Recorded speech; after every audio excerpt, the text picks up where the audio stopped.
Let's unpack this. Imagine you're in an English conversation, maybe talking to someone new, or even just navigating a work discussion, and suddenly your mind just goes blank.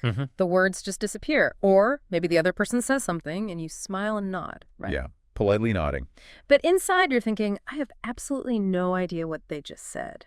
That feeling. Freezing up, getting stuck.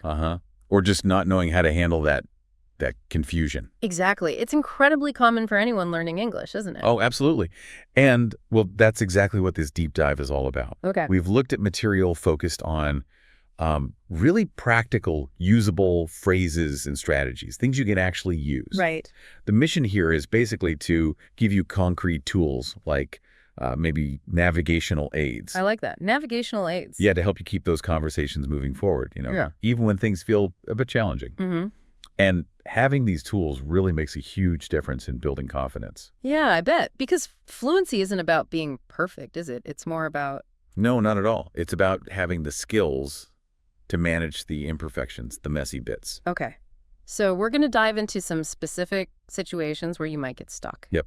And pull out simple phrases you can deploy right away. Like a little conversation life rafts. That's a great way to put it. Yeah. Yeah, exactly. They help you stay afloat and connected in the dialogue. Okay, cool. So let's jump into the first scenario then. Let's do it. You're listening to someone, could be a colleague, maybe your professor, or just someone you met, and you miss something they said. Maybe they spoke too fast or used words you don't know. Right. How do you handle that moment without just, nodding blankly? Well, this happens constantly. I mean, even among native speakers talking to each other. It's true. The key is having polite, simple ways to ask for clarification. The material we looked at suggests a few really effective ones. So if you just didn't hear or process something they said, a good go-to phrase is, "I'm sorry, I didn't catch that. Could you repeat that?" So you didn't catch that. Okay, that's clear. It tells them why you need them to repeat it. You missed it. Exactly. Now, what if you heard the words, but maybe they came out too fast? Speed is the issue. Right. You could be specific. Could you say that again a little more slowly? Oh, I like that. You're identifying the problem, the speed, and asking for a specific adjustment. That's helpful. It really is. Okay, so sometimes the challenge isn't the speed or missing a word. It's that you heard the words, but you don't understand the overall meaning or the point they're making. You feel kind of lost in their idea. Yeah, like you're not connecting the dots. Precisely. In that situation, a very common phrase is, "Sorry, I'm not following you." I'm not following you. Yeah. That's interesting. It's like they've taken a turn down a path and you're not sure where it leads. That's a perfect analogy. It means you're not understanding the connection or the logic of what they're saying. You could also use a slightly more formal approach, maybe if you feel you just weren't quite grasping their meaning fully. "I don't think I understood clearly. Could you say that again?" That sounds very polite. And, asking for clarification like this, it's totally normal. Everyone does it. Absolutely. These phrases aren't a sign you're a bad speaker. They're a sign you're an engaged listener. You actually want to understand. That's so true. What's powerful here is that these simple phrases turn that moment of, potential confusion into an active interaction. You're taking control, getting the information you need, and signaling to the other person, "Hey, I'm trying to participate fully here." Okay, right. So moving on, another really common and, let's be honest, often frustrating situation. Which one? You're speaking, you know what you want to say, and suddenly the word you need, poof, it's gone. Oh, yeah? Or you completely lose your train of thought and the other person is just waiting. It's that moment where you feel the pressure. Right. Okay, so when you forget a specific word, there are a couple of great phrases. Even native speakers use these all the time. Like what? Well, one is an idiom that pretty much everyone understands. What's that word? It's on the tip of my tongue.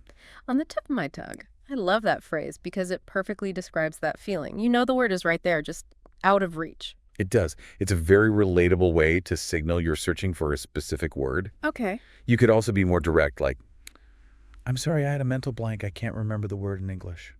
That's pretty honest. And maybe prompts the other person to help. Often it does.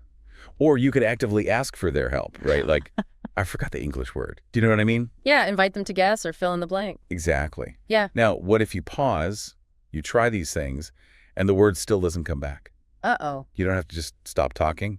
The material suggests you can simply signal you're moving on. Just say, Never mind. Never mind. Okay. And then this is the crucial part. Pivot to something else. Change the subject slightly. Oh, okay. So if you were talking about your day, you could say, never mind.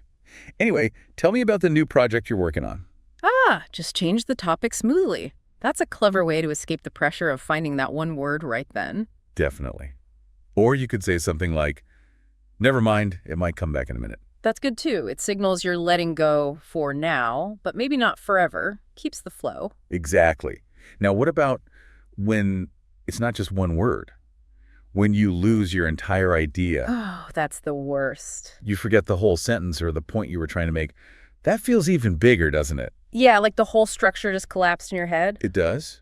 But again, there are simple ways to signal this. You can kind of hit a reset button verbally using phrases like, hang on, let me start over. Hang on, let me start over. Okay. Or just, let me try that again. Short, simple signals, you're just regrouping.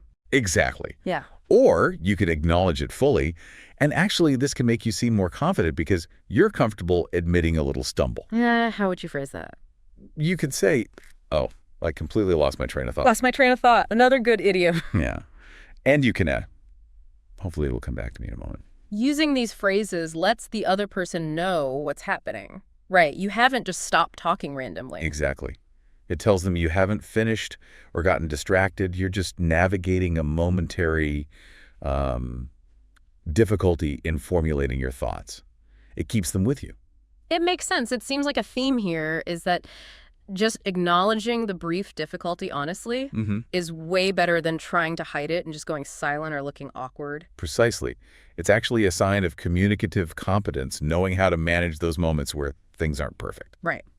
Okay, now let's talk about when you're asked a question, maybe for your opinion, and you haven't prepared. Maybe you don't know the topic well, or you just need a moment to collect your thoughts and figure out how to say it in English. Ah, yes, that feeling of being put on the spot. Yeah. Happens all the time. Totally.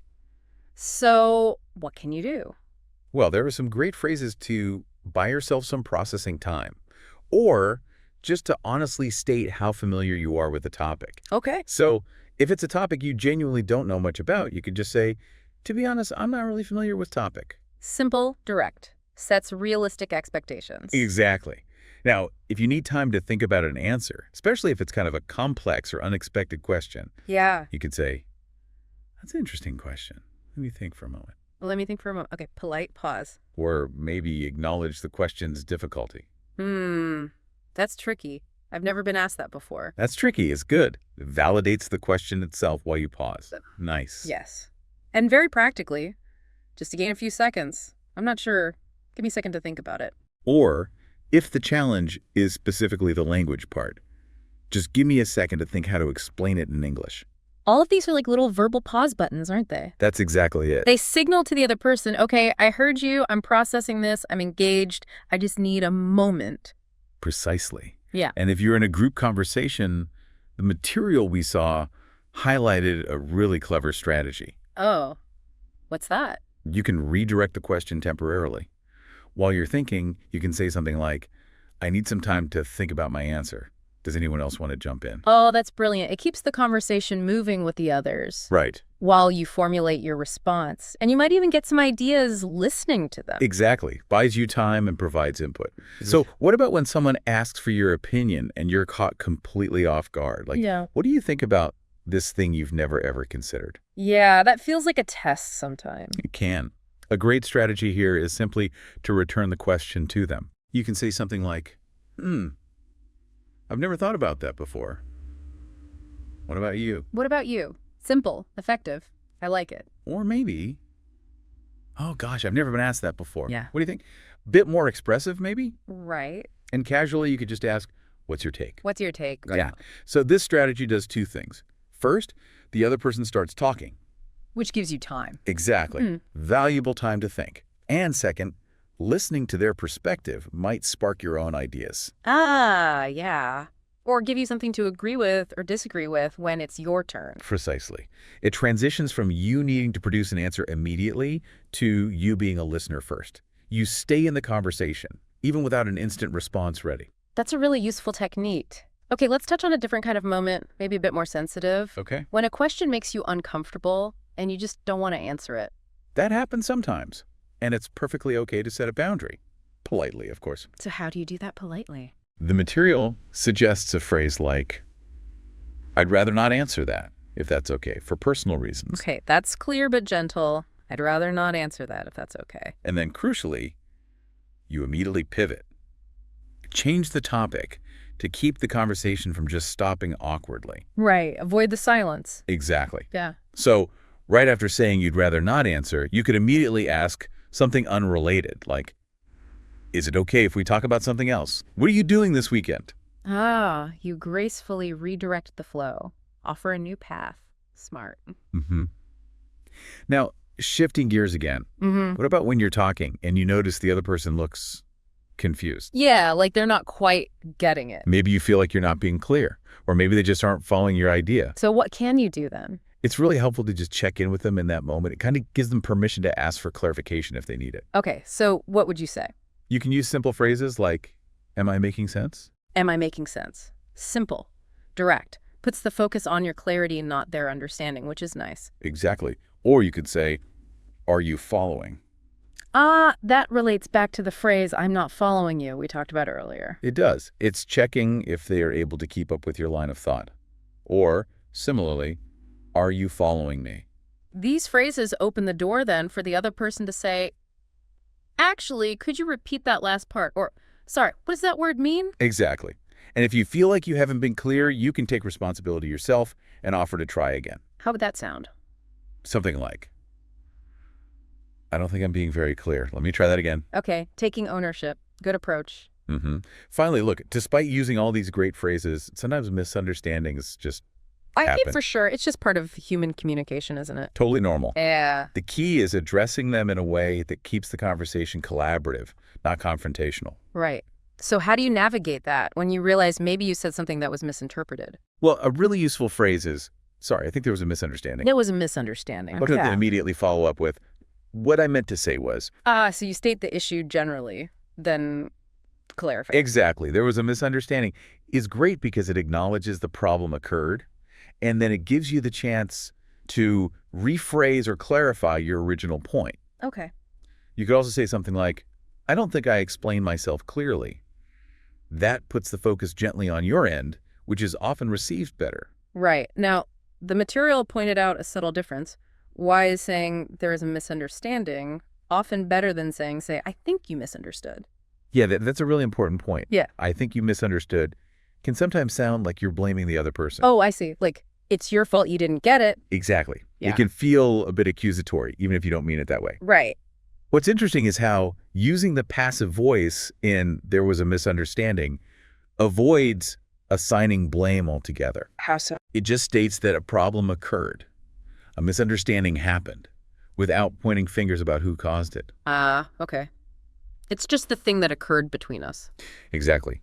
It feels much more polite, less confrontational. It allows you both to just work together to clear things up without anyone feeling defensive. That makes a lot of sense. So framing it as a general event, there was a misunderstanding, or taking responsibility yourself, I don't think I explained myself clearly, is usually a smoother approach. Precisely.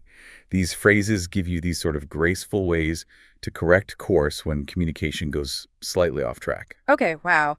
So just to recap, we've covered a lot of ground. Practical phrases for when you don't understand someone else, when you forget your own words or your train of thought, Right. when you need time to think or you don't really know what to say, when you need to politely decline answering a question, checking if someone understands you, and handling misunderstandings when they happen. Yeah, quite a toolkit. And these aren't just, random phrases. They are essential navigational tools for conversation. Tools. I like that. They help you manage those moments of difficulty, right? Allowing you to stay present and engaged in the dialogue instead of just withdrawing. Yeah, because withdrawing is easy to do when you feel stuck. It is. But knowing you have these options, knowing you have something you can say, that significantly boosts your confidence. Yeah, I can see that. Because fluency isn't about never having a moment where your mind goes blank or you misunderstand something. That's unrealistic. Totally unrealistic. Yeah. It's about having these reliable strategies to manage those inevitable bumps in the road and keep the communication flowing successfully. And honestly, these phrases, They're used by confident speakers all the time, whether English is their first language or not. That's a really key point. These aren't just learner phrases, they're communication strategies. Exactly. And the best way to make them feel natural, to make them yours, Is to use them. is to just start using them. Yeah. Yeah. Try picking maybe one or two from today that felt particularly useful for you. Okay. And just practice using them in your next English conversation. See how it feels. Great advice. So here's maybe a final thought for you, the listener, to consider. How does knowing you have these specific phrases and strategies ready, knowing you have these tools in your back pocket, how does that change how you feel the next time you step into an English conversation?